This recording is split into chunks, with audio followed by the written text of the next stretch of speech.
Please subscribe, like, and share. It really helps us out. And of course, if you have any questions, comment below and we will answer you as soon as we can.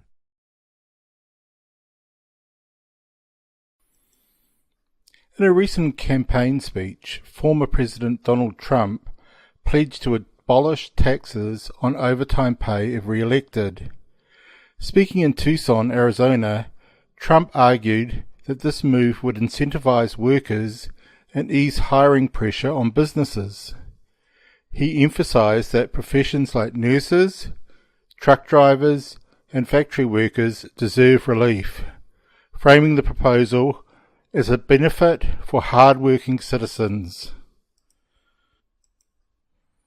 Trump's rival, Vice President Kamala Harris, has proposed alternative tax reforms targeting working and middle-class Americans, including credits for homebuyers and small businesses, while advocating for increased taxes on wealthier individuals and corporations. The Harris campaign accused Trump of making unsustainable promises and criticized his tax policy as favoring the wealthy. This situation highlights key economic concepts such as taxation policy, fiscal responsibility, and the impacts of tax cuts on government revenue and public services. Trump's promise brings up debates about tax incentives for labor versus the long-term consequences for the national budget. It also illustrates the competing approaches to taxation between Republicans and Democrats, and the broader role of fiscal policy in an economy. Okay, now it's time to think like an economist.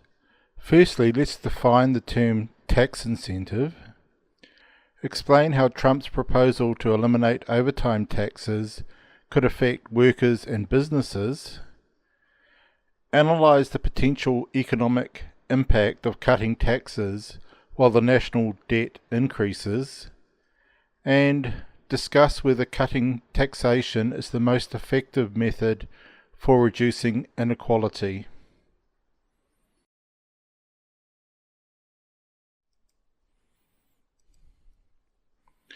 Firstly, a tax incentive refers to a reduction or exemption in taxes aimed at encouraging certain behaviours or activities by individuals or businesses.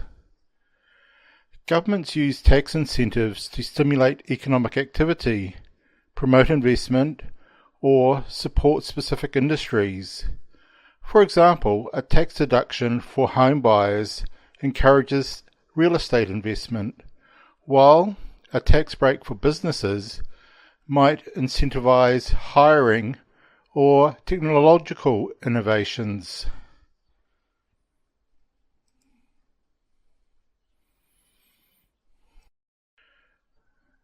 Now let's explain how Trump's proposal to eliminate overtime taxes could affect workers and businesses. Eliminating taxes on overtime pay could have several effects on both workers and businesses. Firstly, for workers, it would increase take-home pay. Workers who earn overtime would see higher after-tax income, potentially improving their overall financial well-being. Secondly, there would be an incentive to work more. Since overtime work would become more financially rewarding, workers might be more inclined to work additional hours. Thirdly, a focus on low and middle income workers. Professions like nurses, truck drivers, and factory workers, which often rely on overtime, could benefit most, potentially increasing their disposable incomes. Next, let's look at it from a business's point of view. Firstly, the ease of hiring pressures. With workers more willing to take on overtime, businesses may feel less pressured to hire additional staff, potentially reducing labour shortages. Secondly, cost reductions. If workers are motivated to work more overtime, companies may save on recruitment and training costs for new hires. Thirdly, increased productivity. More willing employees working overtime could lead to higher output without significantly increasing payroll expenses. However, this policy could also have unintended consequences, such as an over-reliance on overtime rather than creating new jobs, and concerns over worker fatigue and long-term productivity.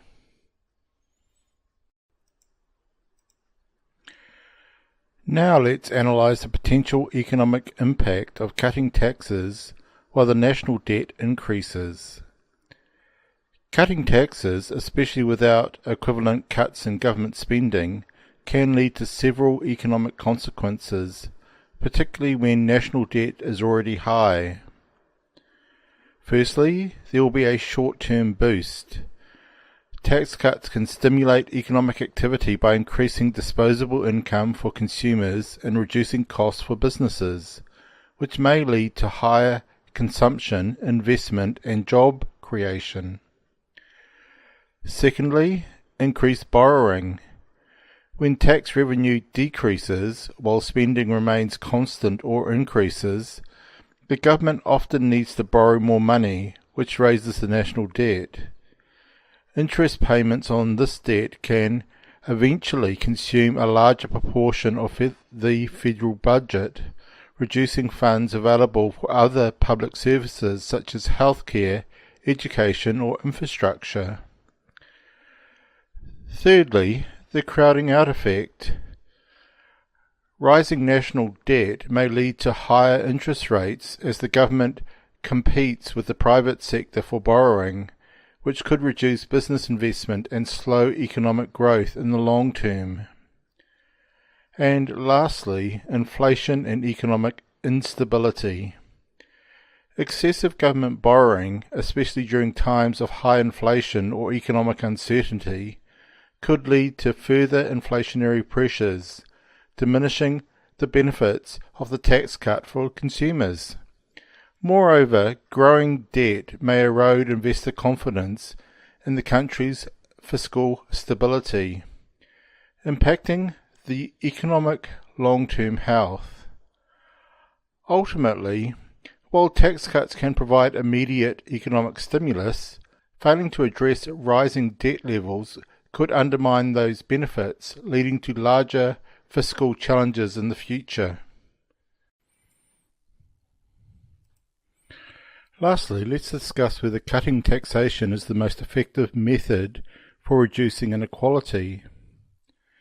Cutting taxation alone may not be the most effective method for reducing inequality, as its impact depends on who benefits most from the cuts and how other social policies are structured. Key points to consider are, firstly, who benefits. Tax cuts can disproportionately benefit higher income individuals if the cuts primarily focus on reducing taxes for wealthier groups or corporations. This may lead to widening inequality, as those with higher incomes save more from the cuts compared to low and middle income workers who might see smaller benefits. Secondly, redistributive policies. Reducing inequality often requires progressive taxation, where higher income earners pay a larger share of the taxes. This can fund social programs such as education, healthcare, or housing, which are vital for supporting lower income households. Targeted tax credits or direct transfers to low income earners may be more effective in addressing inequality than broad tax cuts. Thirdly, public services. Tax cuts can reduce government revenue, limiting the funds available for public services that benefit lower income individuals the most. If tax cuts lead to a reduction in welfare programs, healthcare or education, this can exacerbate inequality by reducing access to essential services for those who need them the most. Lastly, economic growth and inequality. While proponents of tax cuts argue that lower taxes can spur economic growth and job creations, thus benefiting everyone, this trickle-down approach has been criticised. Without targeted redistribution mechanisms, economic growth driven by tax cuts may primarily benefit the wealthiest, leaving income inequality unchanged or worsened. So, in conclusion, while tax cuts can stimulate the economy, they are not necessarily the most effective way to reduce inequality. A combination of progressive taxation, social investments, and targeted policies for disadvantaged groups may be more impactful in addressing income disparity. Thank you for watching our video.